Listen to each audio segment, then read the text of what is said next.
Hello दोस्तों, आज हम डिस्कस करेंगे सेकंड चैप्टर के बारे में, the ideals of Indian art.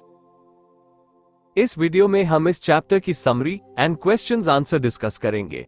तो चलिए इसकी समरी देख लेते हैं। The understanding of Indian art be its sculpture, painting और dancing, etc. भारतीय कला की समझ उसकी मूर्तिकला, चित्रकला या नृत्य आदि से है। Is difficult without understanding its history. इसके इतिहास को समझे बिना ये कठिन है। Many events took place in history which have left their indelible impression on it. इतिहास में कई घटनाएं घटी जिन्होंने उस पर अपनी अमिट छाप छोड़ी।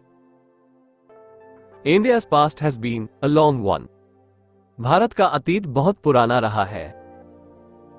Many tribes and races like Aryans, Parthians, Sakas, Kushans, and Mongols came to India and made this land their home.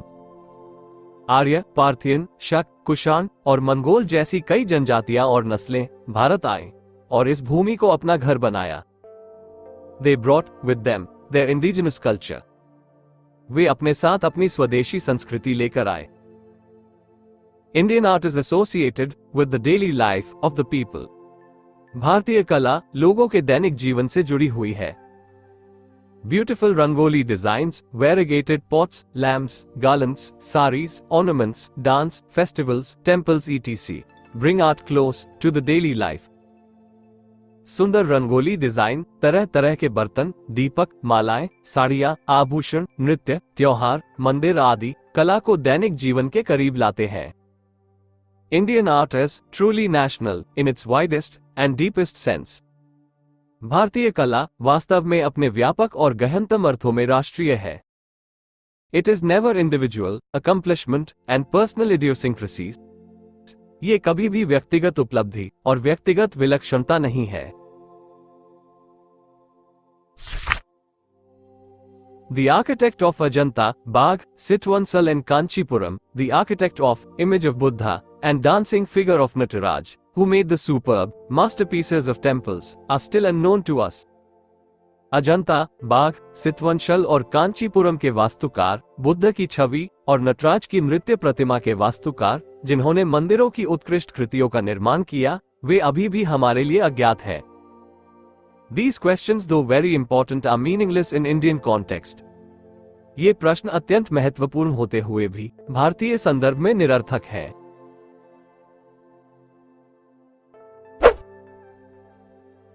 The main interest of Indian artists were human form. भारतीय कलाकारों की मुख्य रुचि मानव रूप थी। These figures have been depicted from every possible angle, caught in thousand attitudes, both instinctive as well as studied. इन आकृतियों को सहज और अध्ययन दोनों तरह से हजारों दृष्टिकोणों से पकड़े गए, हर संभावित कोण से चित्रित किया गया है। There is abundance of female figures as well. यहां नारी आकृतियों की भी प्रचुरता है।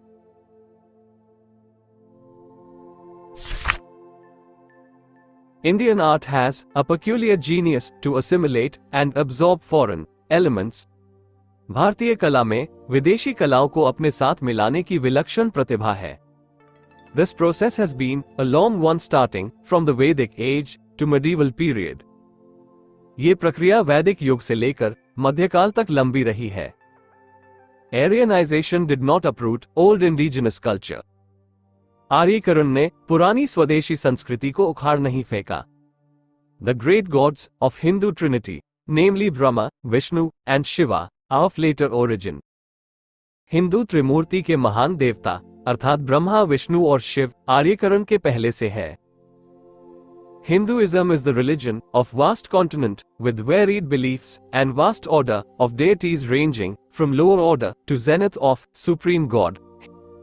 हिंदू धर्म विभिन्न मान्यताओं और निचले क्रम से लेकर सर्वोच्च ईश्वर के चरम तक के देवताओं के विशाल क्रम वाला विशाल महाद्वीप का धर्म है।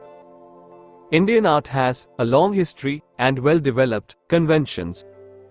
भारतीय कला का एक लंबा इतिहास और अच्छी तरह से विकसित परंपराएं हैं। Indian geniuses varied like the facets of diamond. भारतीय प्रतिभा हीरे के पहलुओं की तरह विविध है। Its characters and qualities are limitless, as the ideals that shaped it and qualities it developed are many.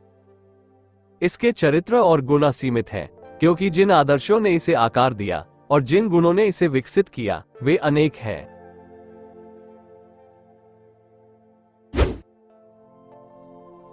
Questions and answers.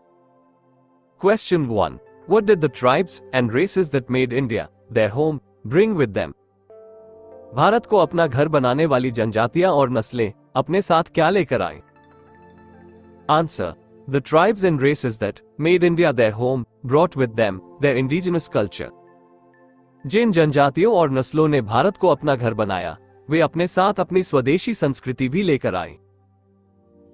Question 2. How were the arts integral to life in India's past? Bharat के अतीत में कलाएं किस प्रकार जीवन का अभिन्न अंग थी? Answer. The arts were integral to life in India's past, as they were very near to the daily life of the people. Art was associated with designs of rangoli, pots, garlands, saris, and ornaments etc., which cannot be separated from life. कलाएं भारत के अतीत में जीवन का अभिन्न अंग थी, क्योंकि वे लोगों के दैनिक जीवन के बहुत करीब थी। कला रंगोली, बर्तनों, मालाओं, साड़ियों और आभूषणों आदि के डिजाइनों से जुड़ी थी, जिन्हें जीवन से अलग नहीं किया जा सकता है। Question 3. Why are the artists who painted the exquisite frescoes of Ajanta not known? Ajanta के उत्कृष्ट भित्तिचित्रों को चित्रित करने वाले कलाकारों का पता क्यों नहीं चलता? Answer. The artists who painted the exquisite frescoes of Ajanta not known, because Indian art is truly national in character. The artists were only voicing the visions and ideals of nation. There is nothing personal in it. Ajanta के उत्कृष्ट भित्तिचित्रों को चित्रित करने वाले कलाकारों का पता नहीं है, क्योंकि भारतीय कला वास्तव में राष्ट्रीय चरित्र है। कलाकार केवल राष्ट्र के दृष्टिकोण और आदर्शों को व्यक्त कर रहे थे, इसमें कुछ भी व्यक्तिगत नहीं है।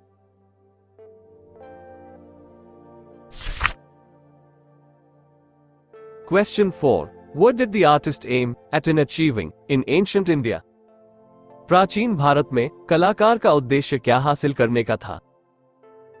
Answer. The artist in ancient India aimed at in achieving perfect human form.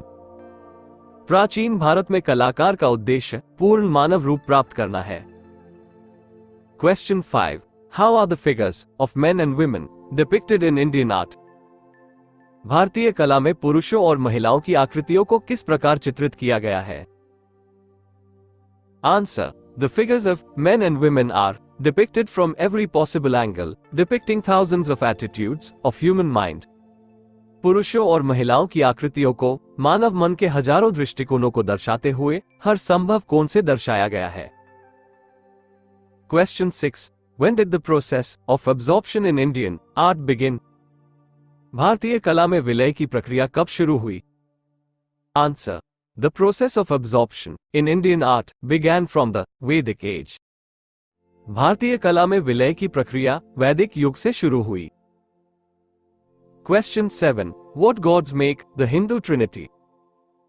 Hindu त्रिदेव पूजन में कौन कौन से देव है? Answer. The three gods, namely Brahma, Vishnu and Shiva, make the Hindu Trinity. Hindu त्रिदेव पूजन में ब्रह्मा, विष्णु और शिव होते हैं।